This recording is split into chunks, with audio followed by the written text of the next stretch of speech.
Lourdes. Bueno, comenzaré por la primera acusación. Hay que leer periódicos, hay que ver televisión, hay que ver noticias. Pedro Pablo Kuczynski ya desmintió esa acusación de haberse escapado del Perú, llevándose plata en una maletera, ya lo desmintió. No he dicho yo llevándose plata. Yo repito que es girando 152 millones de dólares a la IPC. Yo no te he interrumpido. Entonces, ese es un papel que les han dado a ustedes para repetir por todas partes, bla, bla, bla, bla. Pero ya lo desmintió, ya lo descargó. Bueno, bien has dicho tú, y voy a recoger tus palabras, has sido ministro en diferentes etapas del gobierno. ¿Por qué? Porque es bruto, porque es un ignorante, porque sabe manejar cosas, o porque es un técnico de economía. No solamente es acá en el Perú, fue en el Perú también, asesor de Santos, presidente colombiano recientemente elegido. Pero además, eso que lo caracteriza de lobista con Toledo, entonces ha habido gente de tu entorno que está muy cercano a Toledo, en el gobierno anterior de Toledo también. Pero además, creo que lo que puede enseñar hoy Pedro Pablo Kuczynski es todo un currículum del pasado que todo el mundo lo puede ver. La pregunta es cuál es el currículum de Ollanta Humala. Más allá de tener vinculaciones con Chávez, me gustaría saber de qué vive Ollanta Humala, de qué come, de qué vive, compra colegios, clínica particular, cómo se debe el pueblo. O sea, tú has entrado en un terreno que yo no quería entrar, pero me gustaría saber de qué vive el señor Ollanta Humala. Yo te puedo tener acá los sueldos de los militares, de la Fuerza Armada, y lo que puede ganar un comandante. ¿Tú crees que un comandante con estos sueldos puede vivir la vida que tiene Ollanta? No puede, pues. No hay forma. Sería interesante saber cómo vive el señor Ollanta. ¿Cómo ha hecho el señor Ollanta hoy día para llegar a una situación donde ha sido embajador en Corea de un gobierno que tú dices que es dictadura? Yo no voy a defender a Fujimori como Banderas tampoco. Ha sido agregado militar en Francia y en Corea por el gobierno anterior. Entonces, ¿qué te puedo decir? Entonces, creo que las cosas hay que mirarlas con claridad. Y yo creo que quisiera... Lourdes. Ollanta Humala felizmente ya ha aclarado todas esas afirmaciones calumniosas que se han hecho sobre su vida y sobre sus ingresos. O sea que no voy a abundar al respecto y creo que poco avanzamos por ese lado. Me parece que hay que... Ahí tienes razón, poco vamos a avanzar por ese lado. Sobre todo cuando el otro candidato es una persona de reconocidos grandes ingresos, ¿no? ¿Y cuál es el problema de tener? Confunde ingresos respecto, por ejemplo, de su nacionalidad, ¿no? Sin llegar a aclarar si renunció o no renunció a ella a principios de los 80, cuando en el Perú renunciar a la nacionalidad peruana era irreversible. Pero vamos al tema de desarrollo nacional, que creo que es el que más importa a los televidentes. Con un traslado de nuestra fuente de ingresos al interior del país y con el desarrollo de una capacidad de dar valor agregado, vamos pasando del auge de las materias primas a tener graves pérdidas. Jorge Basadre, hablando de una situación similar en el siglo XIX, hablaba de prosperidad falaz, refiriéndose al guano y al salitre. Y después de esa prosperidad falaz, ¿qué cosa vino? Se debilitó tanto al Perú con las pérdidas que siguieron a las ganancias que nos encontramos desarmados frente a Chile y sufrimos quizás la más importante derrota en nuestra historia republicana, la derrota militar en la Guerra del Pacífico. Entonces hay que tener mucho cuidado respecto de este tipo de momentos que de oportunidades pueden convertirse en gravísimas crisis. Nosotros tenemos un programa y un liderazgo con la fuerza para darle un camino distinto al Perú. Muy bien. Yo tengo acá también, oye, importantísimo, acá, sí, yo tengo el programa de Toledo acá. Yo tengo acá el plan de gobierno de Toledo. Y lo preocupante, Nicolás, del programa de gobierno de Toledo, que lo que dice en su programa escrito es muy diferente a lo que él dice en forma verbal. Pero además, para dejar bien claro el tema de la nacionalidad de Perú, nunca es renunciar a la nacionalidad peruana por constitución. Primera página del libro de la constitución es irrenunciar a la nacionalidad peruana. Pero además, para tranquilidad, ya sabes que entregó el pasaporte, pero no entrar otra vez en el culebrón de que el pasaporte y la nacionalidad.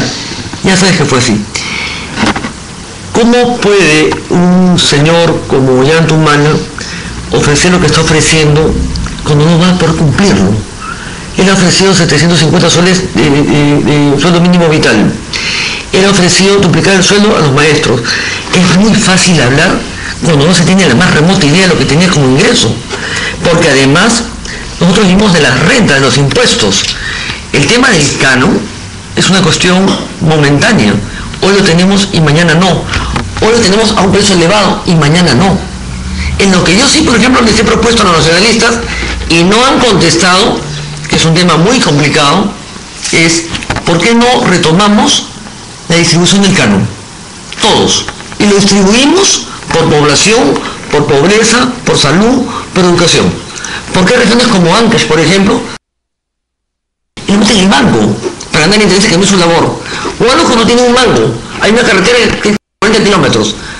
Ancash no le pimos media. Yo le propuse eso al nacionalismo, lo conversé con Marina Bugatas, pero no aceptaron porque era peligroso. Pero yo tengo acá, efectivamente yo tengo acá el proyecto del programa de gobierno de ustedes, acá está. Bien bonito. Y ese es el Perú posible, ¿verdad? Bueno, Perú posible. Pero también tengo Doñanta. Y tengo Doñanta. No, es que se ha confundido porque tú trabajaste antes con Toledo. Porque sí, porque tú fuiste ministro de Toledo. Tú fuiste ministro pues, de un gobierno que había todas las de él. Yo me he leído todos los planes de gobierno de todos los partidos que lo acusan de ser un gran lobista con Pedro Pablo Kuczynski. Y eso no estar mal. A ver, le toca ahora a Nicolás Lima. Bueno, lo he aclarado muchas veces. Ministro de Toledo, un año y consejero. Ministro? Así es. Sí es. Y consejero. Han sido coleguitas. Y consejero durante 3 meses. Y renuncié justamente porque estaba en desacuerdo con el curso de ese gobierno y porque Toledo había incumplido, en mi concepto, con lo que prometió en la campaña. Fui consecuente con mis principios y presenté una carta de renuncia donde explicaba mis razones y en el momento, como te acordarás, Cecilia, di entrevistas y escribí artículos donde entré en detalle al respecto. Kuczynski más bien se quedó... ¿Cuánto tiempo fuiste ministro? Kuczynski se quedó hasta el final de ese gobierno con las consecuencias que ya conocemos. Y más bien, diría yo, alguien que se quedó hasta el final con el gobierno de Alejandro Toledo y que se refiere, tal como lo ha hecho Kuczynski, al señor Toledo, yo lo diría cuestionable. No conocemos en su momento ninguna distancia en Kuczynski y Toledo. Yo desarrollé una actividad política, es con lo que se debe hacer, ¿no? Casi un año. Bien, ¿a qué voy respecto del tema de los recursos con los cuales contamos? Para nosotros es fundamental la transformación de la educación.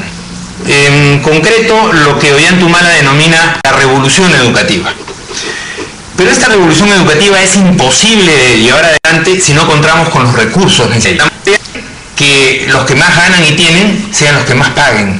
Y no como sucede en la actualidad, que los pobres son los que más pagan impuestos en el Perú.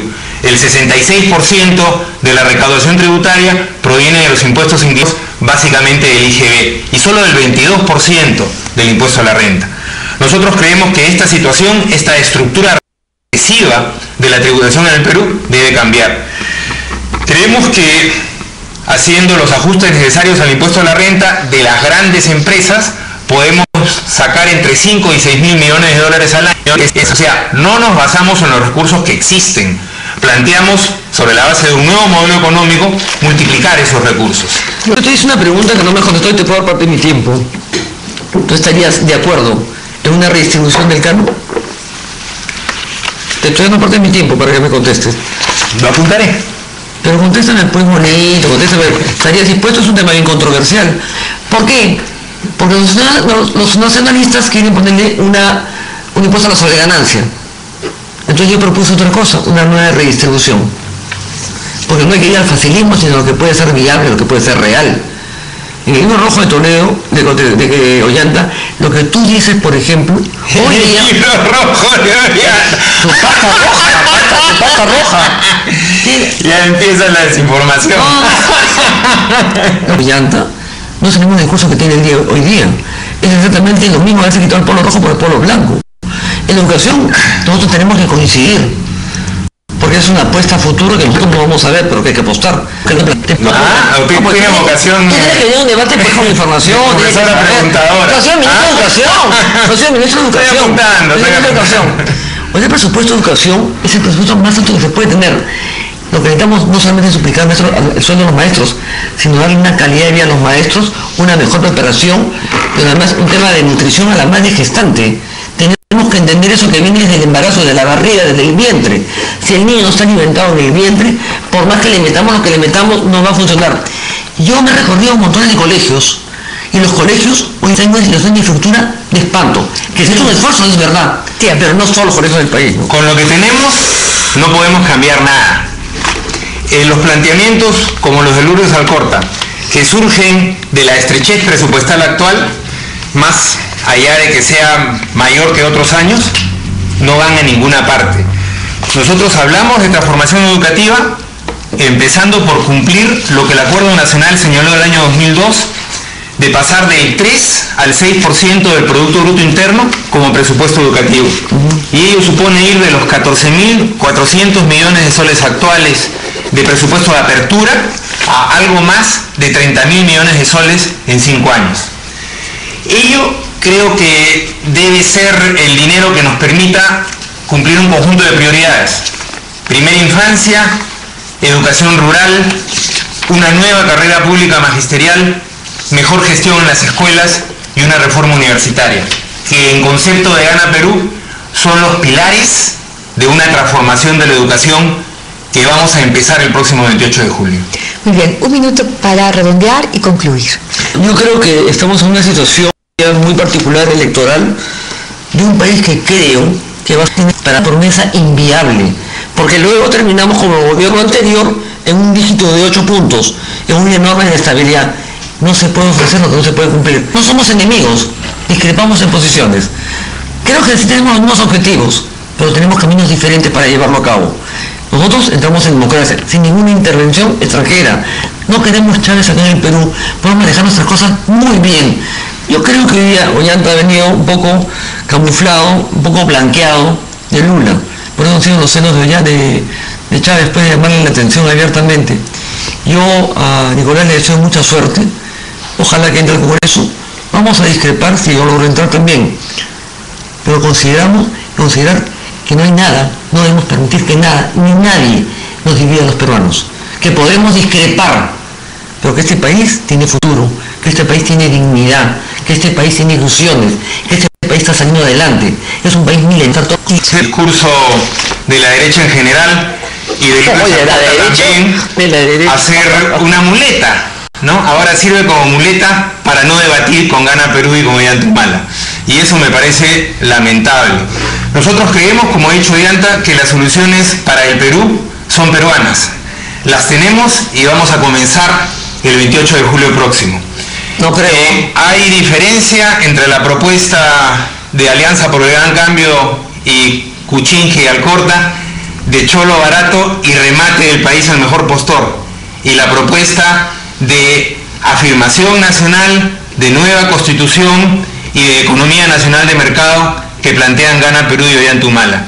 Nosotros tenemos grandes esperanzas en el futuro de este país, pero tienen que darse con una democracia verdadera, participativa, no una democracia precaria y en buena medida expropiada a las mayorías nacionales, como es la democracia actual.